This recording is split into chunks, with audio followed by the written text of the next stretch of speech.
Good morning, Life Community Church. Welcome to Online. You get to join us and grow a little closer to Jesus from the comfort of your couch. Here at Life, we're all about growing people closer to Jesus, and we're going to do that any way possible, either in our parking lot or in your homes online. Because the church is not a building, it is you. Jesus came to save your life, not a building. So we're glad wherever you are in life, we're glad you're here with us. We've been talking and going through James, talking about old wisdom for a new normal. New normal. It's the new normal, the new normal, new normal. I don't know about you, but I've heard this phrase so many times, it drives me absolutely wild. But as we learn in James, the new normal may not be that new after all. People have been struggling with the same thing for years and years and years. And I know myself, you probably haven't struggled with the taming of your tongue, but I know I have. And so we're going to dive into that. So James chapter 3, why don't you join with me today? We're going to start with verse 2. Indeed, we all make many mistakes. For if we control our tongues, we would be perfect and would also control ourselves in every other way. James comes out right out of the gate out of this, like he's hard hitting. We go on. We can make a large horse go wherever we want by the means of a small bit in its mouth. So I got a couple stories for you today, and they both involve my uncle and my grandpa. So when you're visiting my uncle, I want you to think about somebody in your life that you go to when you need advice. Like almost like an Uncle Jesse type figure from Full House, if you guys remember that show. I grew up on it. It's one of my favorites. Somebody who you go to for advice, wisdom, when things are bad and you just need a hug. You know, you need anything, just taken your under wing and maybe taught you new skills. So I want you to think of that person. Now I want you to think about the exact opposite, and you got my uncle. So my uncle and my family on my mom's side, they're all rodeo people. They all have horses. They all do all these things. So I remember when I was 4 years old and even younger, my grandpa would take us out on his horse. And so he would get on his horse, and he'd put us on his horse, and we would ride together. And I remember it was so great because I would be on the horse, and I always remembered I was so little, I was so scared that my grandpa would hold the reins and I would hold the safety knob, is what I referred to it. And I would just hold on to that where my knuckles would turn right because I'm gripping on it so tight because I wanted to be there and I wanted to experience it, but I was so terrified. And every once in a while, I would grab the reins and on my grandpa's hands and go with him where he controlled the horse. My uncle one day goes, "Hey, I'm going to go out. Do you want to go riding with me?" I was like, "Yeah, I've never ridden with my uncle. I would love to." And so I was excited. He comes and gets me from the house, and we walk out, and there's not one, but two horses. So my little mind, I'm thinking maybe my aunt's coming out to ride with us. You know, maybe I'll get to ride with her as well. You know, I don't know who the second horse is. And my uncle picks me up and puts me on the horse. Now, mind you, these aren't normal horses.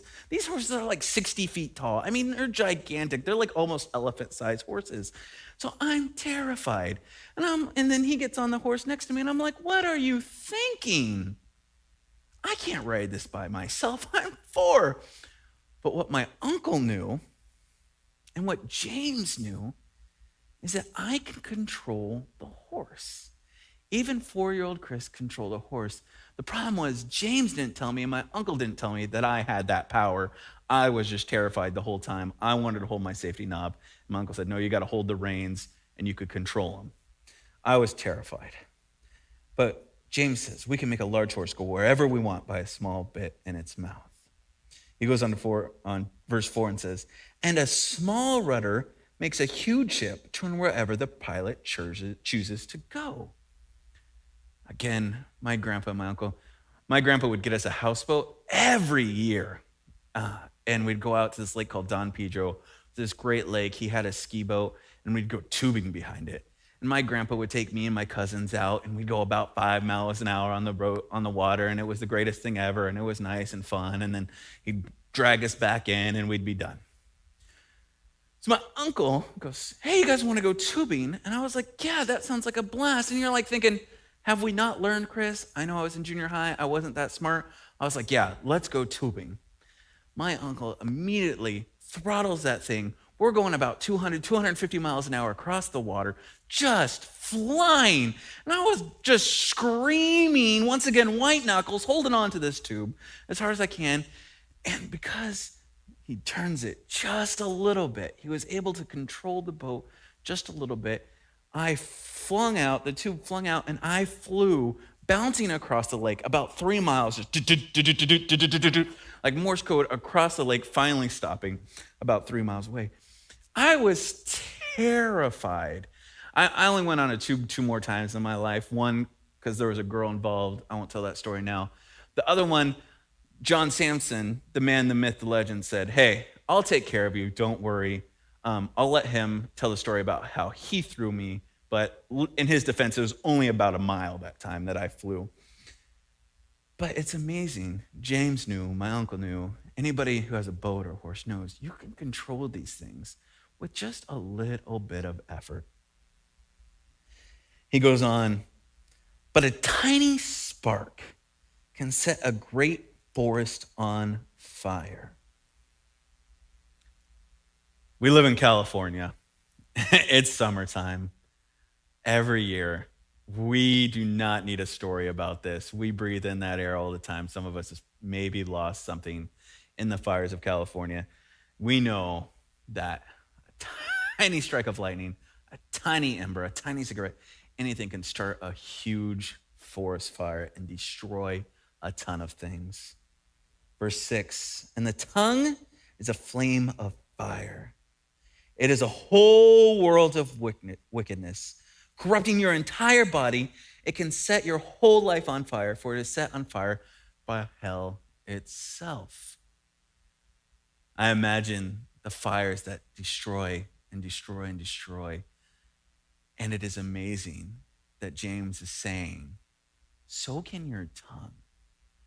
I think so often we lose so much credibility, and we create so much destruction because we say dumb things. We do negative things. We go down to verse 12. "Does a fig tree produce olives or a grapevine produce figs? No, and you can't draw fresh water from a salty spring. And you can't both worship God and curse. It's one or the other." This story hit me hard. It reminded me of this time. For those of you who don't know, I've been here about a year and a half working at Life Community Church, but I've only been living in Roseville for about a year now. And what I would do is every day I would commute home. I lived in Modesto, California. That's where I was born and raised. Modesto, California is about an hour and a half drive with no traffic. So Sunday mornings I'd wake up. It'd take me about an hour and a half to drive here. It was nice and easy in the mornings. Nobody was on the road. I'd get here. We'd go to the 9:15 a.m. service, back when we're all filling this room. And I'd worship God. And I'd hear Pastor Kyle give a message. And I'd feel the presence of the Lord. And then the junior hires, high schools were coming, and we'd worship together.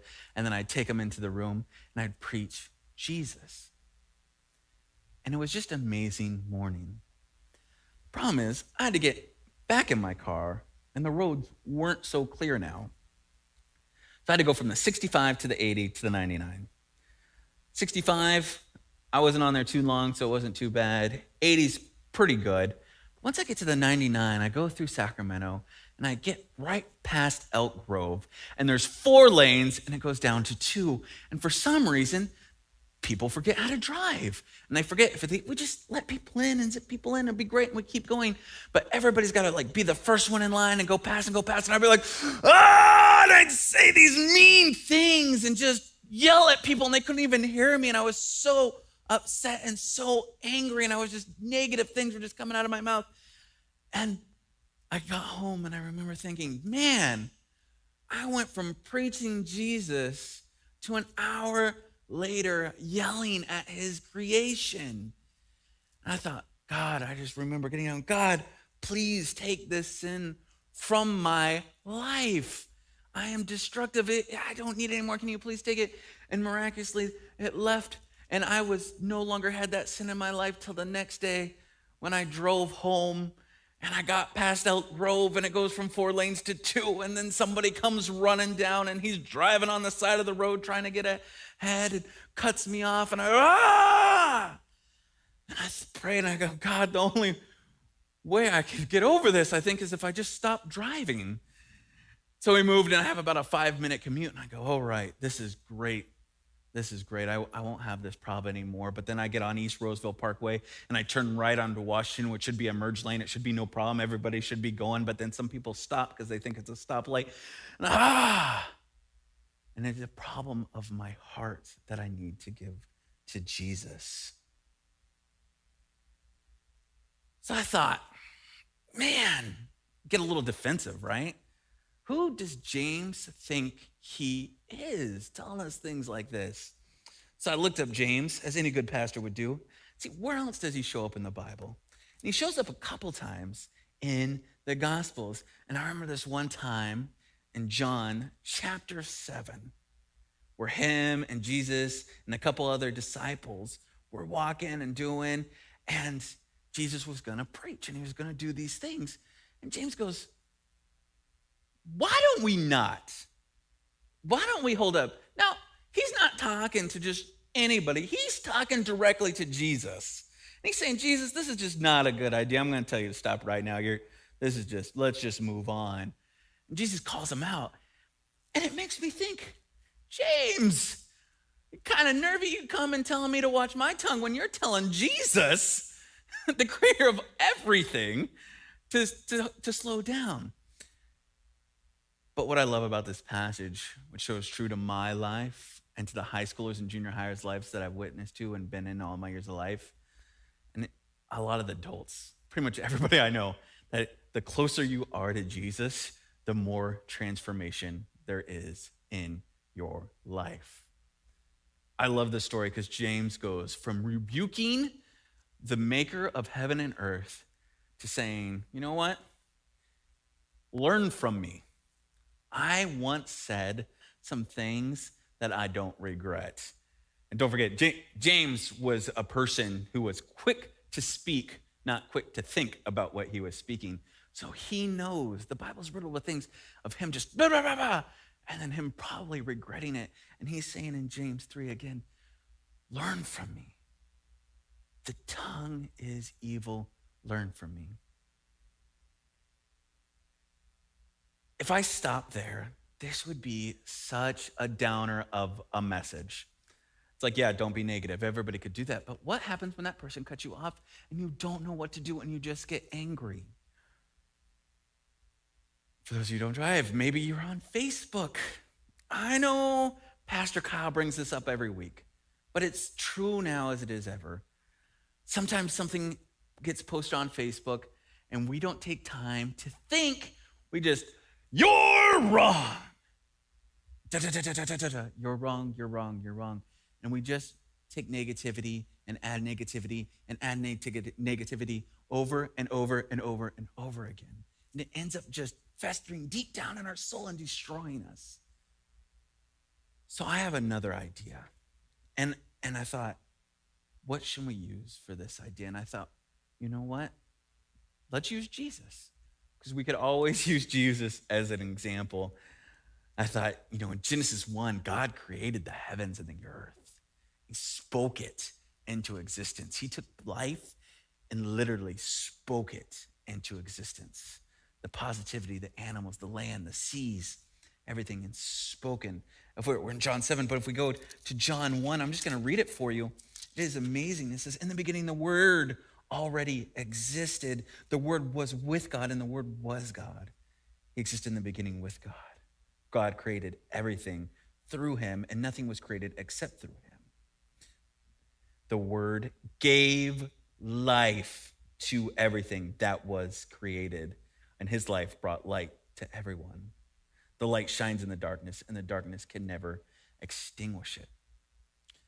What if we lived like that? I'm going to get real with you in a minute.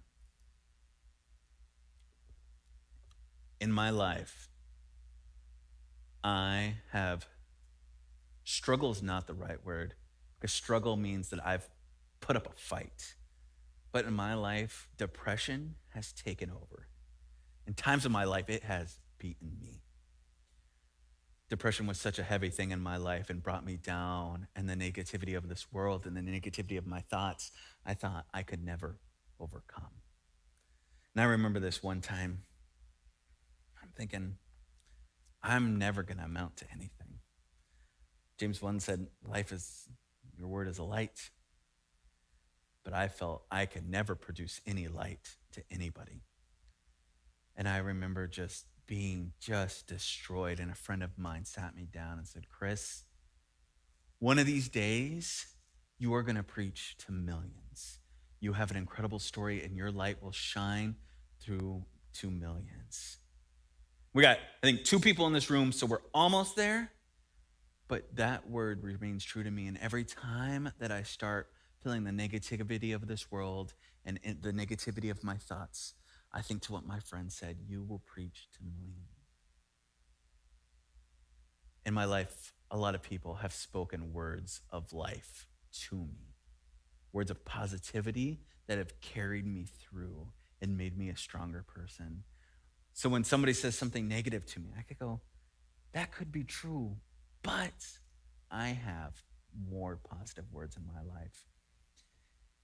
In John chapter 8, there's a story of Jesus.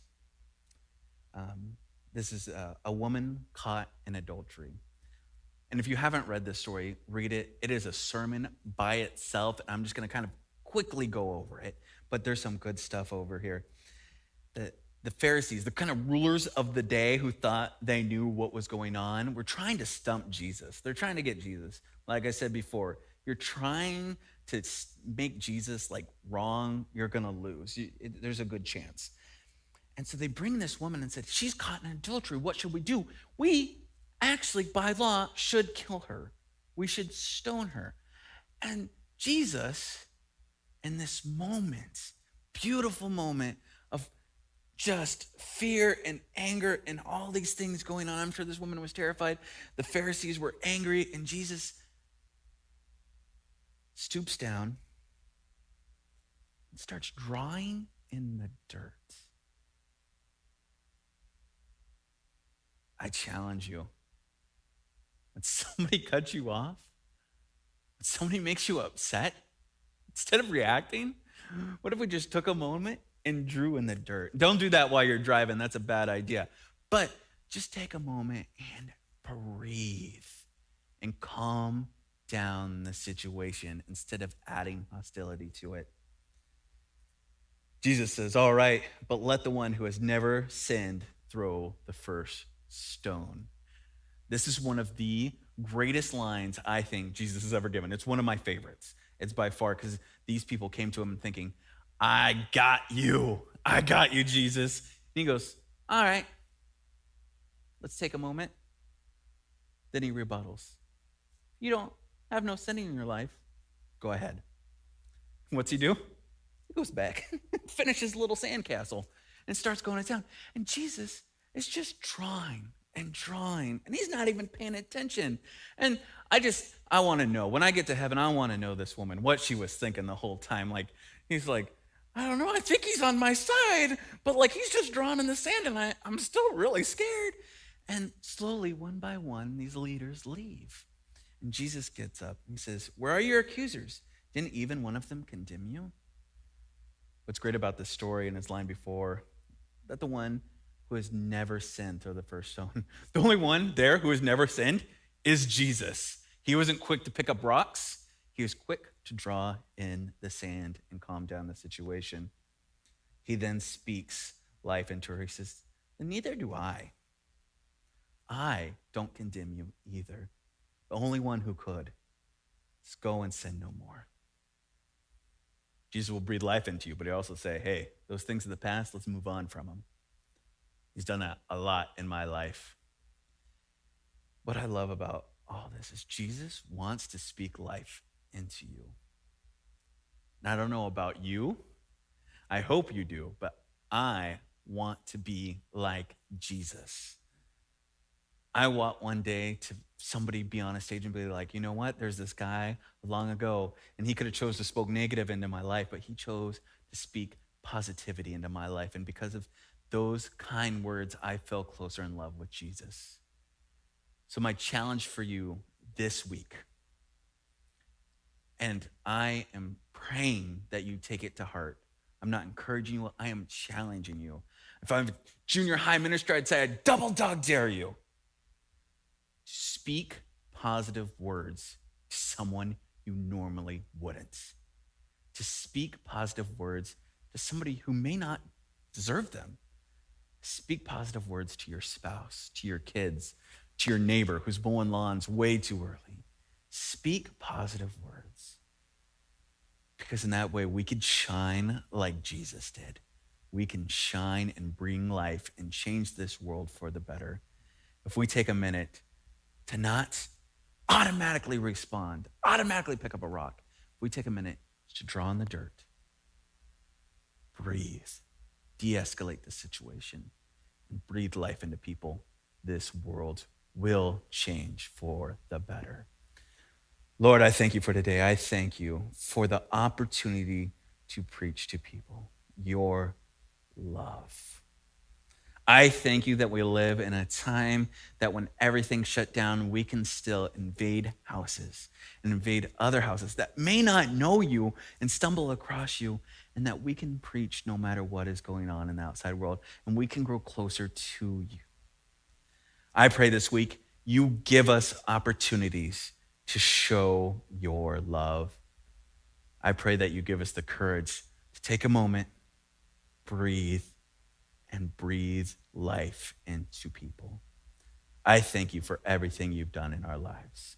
In your name, amen.